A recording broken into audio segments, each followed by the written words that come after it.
indhafiiqistan waxaa ka faa'iideysanaya 1000 qof waxaana ay socon doontaa ilaa toddobaadka dambe. Mashruucan waxaa maalgelinaya hay'adda Human Appeal iyo Bangiga Horumarinta Islaamka waxaana fulinaya Wasaaradda Caafimaadka Xukuumadda Federaalka Soomaaliya. Mas'uuliyiinta mashruucan gacanta ku haysta ayaa sheegay in laga fuli doono 3 magaalo oo kala ah Muqdisho, Luuq iyo Baraawe. Qaar ka mid ah dadka qalliinka loo fuliyay ayaa ka mahadceliyay indhafiiqista loo sameeyay. Ishi badaxda waa ka madoowaay hadda waa roonaatay waxbaan ka arkay tan midigta baan wax ka raacay awal tan midigta ka raacay tan badaxda way madooweed hadda waxbaan ka arkay 4 sano 5 sano meelahaas way dhintay marka waxaan u mahadcelinaynaa dadka taqaartiista oo noo imaad ayaan u mahadcelinaynaa insha Allah. waxaan u mahadcelinayaa dowladda federaalka iyo wasaaradda caafimaadka. waxaan idin sheegayaa in meeshaan la keenay wax wanaagsan loona shaqeynay dadka.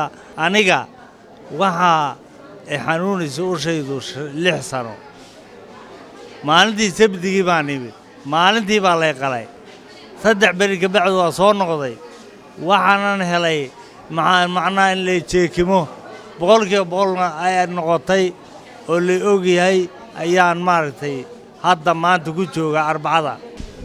dhinacan qofta iga marto si fiican uma dareemaynin socodka habeenkii way dhibaayay alxamdulillah way isaga socday balse hadda Ilaahay subxaanahu wa ta'aala fursadan ayaan ka faa'iideystay kullay muddo 3 sano camal waxa waaye waa daciif dhakhtarkan dab daciif garaada la qoray urti maqaliin ayaa taali dhigi jiray hadda ayaan fursadan helay marka xaaladeeda caadi waaye xal si fiican oo seexda xanuun ma arkin haddana caadi alxamdulillah xanuun ma laha miisaan yar oo saaran ma ahan alxamdulillah fiican hadda. Dr. Maxamed Kooshin iyo Dr.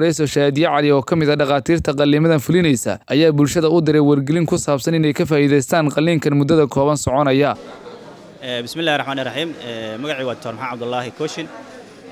ilaahay mahadiis waxaan ku jirnaa isbuucii labaad oo indhafiiq lacag la'aan ah kaasoo ka socda isbitaalka Banaadir oo ay iska kaashanayaan wasaaradda caafimaadka ee federaalka hay'adda Human Appeal iyo Bangiga Islaamka.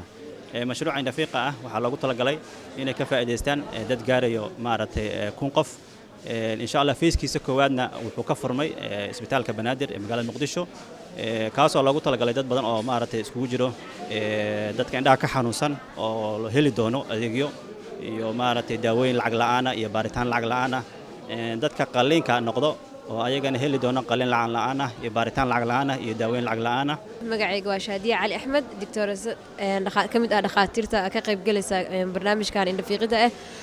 waxaa leenahay bulshada Soomaaliyeed inay ka faa'iideysataan inta ay socoto programkan waxaa ugu talagalnay qof kasta oo kamid ah Soomaaliya in aan ka cirib tirno aragyarida insha Allah waxaa leenahay ka faa'iideysta insha Allah programka. Madaxa caafimaadka hay'adda Human Appeal Dr. Caynta Sheekh Cumar ayaa bulshada caasimada iyo daafeeda ku dhaqan ugu baaqay in qalliinkan lacag la'aanta ay ka faa'iideystaan. waxaan ahay madaxa caafimaadka hay'adda caalamiga ee Human Appeal.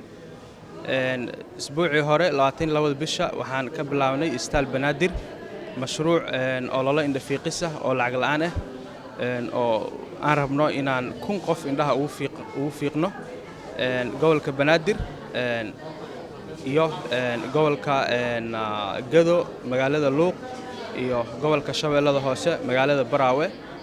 adeegaas oo guud ahaan ah mid lacag la'aan ah loona talagalay inay ka faa'iideystaan dadka aan awoodin inay iska baxsaan adeega indhaha caafimaadka. insha Allah waxaan dadka u baaqaynaa inay ka faa'iideystaan mashruucan oo gabi ahaanba ah mid lacag la'aan ah ayna ka helayaan indhafiiqis bilaash ah daaweyn iyo la talin. wuxuuna sii socon doonaa ilaa iyo isbuuca soo socdo. marka bulshada waxaan u baaqaynaa inay yimaadaan isbitaal Banaadir ay ka faa'iideystaan mashruucan indhaha loogu fiiqayo dadka aragga la ayaa Muqdisho ka soo bilowday 22kii bishii hore wuxuuna ku egyahay 7 bishan Agoosto. Maxamed Suleymaan Nuur, warbaahinta qaranka, Muqdisho.